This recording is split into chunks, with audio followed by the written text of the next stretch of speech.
Hi all, അസ്സലാമു അലൈക്കും. Welcome back to Silnas kitchen. ഇന്നത്തെ റെസിപ്പി ചെറുപഴം കൊണ്ട് നല്ല ടേസ്റ്റി ആയിട്ടുള്ള ഒരു അടിപൊളി ഈവനിങ് സ്നാക്സിന്റെ റെസിപ്പിയാണ്. കുട്ടികൾക്കും വലിയവർക്കൊക്കെ ഒരുപോലെ ഇഷ്ടാവുന്ന നല്ല കിഡിലും ടേസ്റ്റി ആയിട്ടുള്ള ഒരു അടിപൊളി പലഹാരമാണ്. അപ്പോൾ ഇതെങ്ങനെയാണ് തയ്യാറാക്കിയെന്ന് അറിയാനായിട്ട് വീഡിയോ സ്കിപ്പ് ചെയ്യാതെ മുഴുവനായിട്ടൊന്ന് കണ്ടു നോക്കണേ.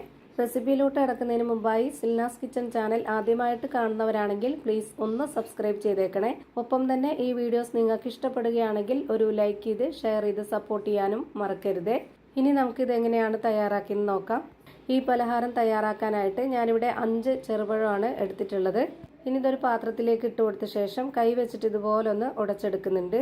ചെറുപഴം എന്ന് പറയുമ്പോൾ പാളയംകോടനോ അല്ലാന്നുണ്ടെങ്കിൽ പൂവൻപഴമോ ഞാലിപ്പൂവനോ അങ്ങനെ ഏത് പഴത്തിൽ വേണമെങ്കിലും ഇതേപോലെ ചെയ്തിട്ടെടുക്കാവുന്നതാണ്. നന്നായിട്ട് ഉടച്ചെടുക്കണ്ട, ഇതുപോലെ കുറച്ച് കട്ടകട്ടയായിട്ട് ഉടഞ്ഞു കിട്ടിയാൽ മതി. ഞാനിപ്പോൾ ഇവിടെ ഈ ഒരു 5 പഴവും ഇതുപോലെ നന്നായിട്ട് ഉടച്ചെടുത്തിട്ടുണ്ട്. ഇനി ഇതിലേക്ക് 1/2 കപ്പ് അളവിൽ 1 കപ്പ് ചിരകിയ തേങ്ങ ഇട്ട് കൊടുക്കാം. പിന്നെ ഈ ഒരു പലഹാരത്തിന് നല്ലൊരു മണത്തിന് വേണ്ടി ഒരു 2 ഏലക്കയും ഇട്ട് കൊടുക്കുന്നുണ്ട്.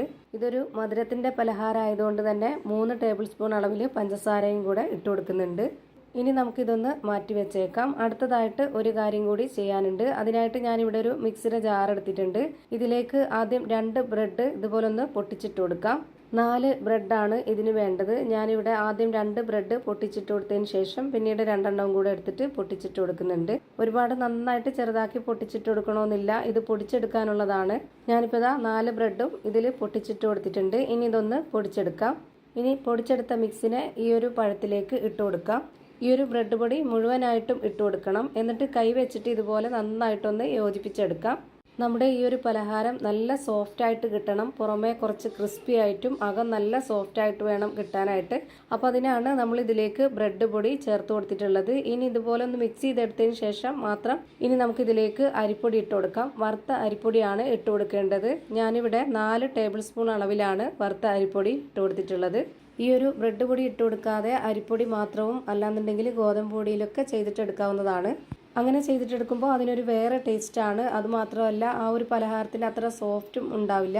ഇപ്പം ഞാനിതാ അരിപ്പൊടിയും കൂടെ ചേർത്ത് നന്നായിട്ട് കുഴച്ചെടുത്തിട്ടുണ്ട്. ഇനി നമുക്ക് ഇഷ്ടമുള്ള ഷേപ്പിൽ റെഡിയാക്കി എടുക്കാം. ഞാനിപ്പോൾ ഈ ഒരു ഷേപ്പിലാണ് റെഡിയാക്കി എടുക്കുന്നത്. കുറച്ച് കുഴഞ്ഞിട്ടാണ് ഇപ്പോൾ നമുക്ക് ഈ മാവ് ഇരിക്കുന്നത്. ഇത് നമ്മൾ ഫ്രൈ ചെയ്തെടുക്കുമ്പോഴത്തേക്ക് നല്ല ഉറച്ച നല്ല ഉള്ളൊക്കെ സോഫ്റ്റ് ആയിട്ടുള്ള പുറമേ ക്രിസ്പി ആയിട്ടുള്ള ഒരു അടിപൊളി പലഹാരമാവും. ഞാനിപ്പോൾ ഈ രീതിയിൽ ഷേപ്പാക്കി എടുത്തതിന് ശേഷം അത് മുട്ടയുടെ മിക്സിലൊന്ന് മുക്കിയെടുത്തതിന് ശേഷം ഇതുപോലെ ബ്രെഡ് പൊടിയിലിട്ടിട്ടൊന്ന് കോട്ട് ചെയ്തെടുക്കുന്നുണ്ട്. ബ്രെഡൊക്കെ ചേർത്തത് കൊണ്ട് തന്നെ നല്ല കുഴഞ്ഞിരിക്കുന്നതുകൊണ്ട് ഇതിൻ്റെ ഷേപ്പൊക്കെ പോവും. അപ്പോൾ നമുക്ക് ഈ ഒരു ബ്രെഡ് പൊടിയിൽ കോട്ട് ചെയ്തെടുത്തതിന് ശേഷം ഒന്നും കൂടി ഇത് ഷേപ്പാക്കി എടുക്കണം. ഞാനിപ്പോൾ ഇതിൽ ഒരെണ്ണം കൂടെ കാണിച്ചു തരാം. ഇതുപോലെ കുറച്ച് മാവ് എടുത്തിട്ട് കയ്യിൽ വെച്ച് ഈ മാവൊന്ന് റെഡിയാക്കി എടുത്തിട്ട് ഈ ഒരു ഷേപ്പിലാക്കിയിട്ട് നമുക്ക് മുട്ടയുടെ മിക്സിലൊന്ന് മുക്കിയെടുത്തതിന് ശേഷം ബ്രെഡ് പൊടിയിലേക്കും കൂടെ ഒന്ന് കോട്ട് ചെയ്തിട്ടെടുക്കാം. ഇപ്പോൾ കണ്ടില്ലേ, ഈ ഒരു രീതിയിലാണ് കിട്ടിയിട്ടുള്ളത്. ഇതേപോലെ നമുക്ക് എല്ലാം ചെയ്തിട്ടെടുക്കാം. ഇനി നമുക്കിതൊന്ന് ഫ്രൈ ചെയ്തെടുക്കണം. അതിനായിട്ട് ഒരു പാൻ സ്റ്റൗവിലേക്ക് വെച്ച് ഫ്ലെയിം ഓണാക്കി കൊടുത്തിട്ടുണ്ട്. കുറച്ച് ഓയിൽ ഒഴിച്ചു കൊടുത്തതിന് ശേഷം ഓയിൽ നന്നായിട്ടൊന്ന് ചൂടായിട്ട് വരുമ്പോൾ ഇതിലേക്ക് ഓരോന്നോരോന്നായിട്ട് ഇട്ട് കൊടുക്കാം. ഇത് മുങ്ങിക്കിടക്കുന്ന രീതിയിൽ ഒരിക്കലും ഫ്രൈ ചെയ്തെടുക്കരുത്, അപ്പോൾ ഇതിൻ്റെ ഷേപ്പൊക്കെ വിട്ടുപോകും.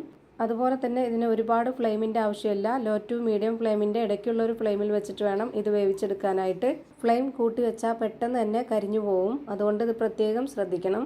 ഇത് വെന്ത് കിട്ടാനാണെങ്കിലും ഒരുപാട് ടൈമൊന്നും വേണ്ട, വളരെ പെട്ടെന്ന് തന്നെ വെന്ത് കിട്ടും.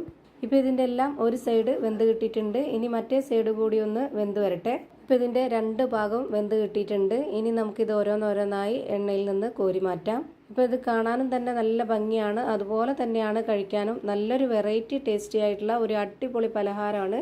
ഞാനിപ്പോൾ ഇവിടെ എല്ലാം ഫ്രൈ ചെയ്ത് ഒരു പാത്രത്തിലേക്ക് മാറ്റിയിട്ടുണ്ട്. ഇനി ഇതിൻ്റെ അകം എങ്ങനെയായിരിക്കുന്നതെന്ന് അറിയാനായിട്ട് ഞാനിതൊന്ന് പൊട്ടിച്ച് കാണിച്ചു തരാം. ഇപ്പോൾ ഇതാ ചെറുപഴം കൊണ്ട് നല്ലൊരു കിടിലൻ ടേസ്റ്റി ആയിട്ടുള്ള ഒരു അടിപൊളി പലഹാരം റെഡിയായി കിട്ടിയിട്ടുണ്ട്. ഇത്രയേ ഉള്ളൂ ഇന്നത്തെ വീഡിയോ. വീഡിയോ ഇഷ്ടമായാൽ ലൈക്ക് ചെയ്യാനും കമൻറ്റ് ചെയ്യാനും ഷെയർ ചെയ്യാനും മറക്കരുത്. അതുപോലെ തന്നെ ഞാനിടുന്ന പുതിയ വീഡിയോസ് നോട്ടിഫിക്കേഷനായിട്ട് കിട്ടുന്നതിന് വേണ്ടി സബ്സ്ക്രൈബ് ചെയ്ത് ബെല്ലൈക്കൺ അമർത്തി അതിൽ ഓൾ എന്ന ഓപ്ഷൻ എനേബിൾ ചെയ്ത് കൊടുക്കാനും മറക്കരുത്. പുതിയൊരു വീഡിയോയുമായി വീണ്ടും വരും. Thank you for watching.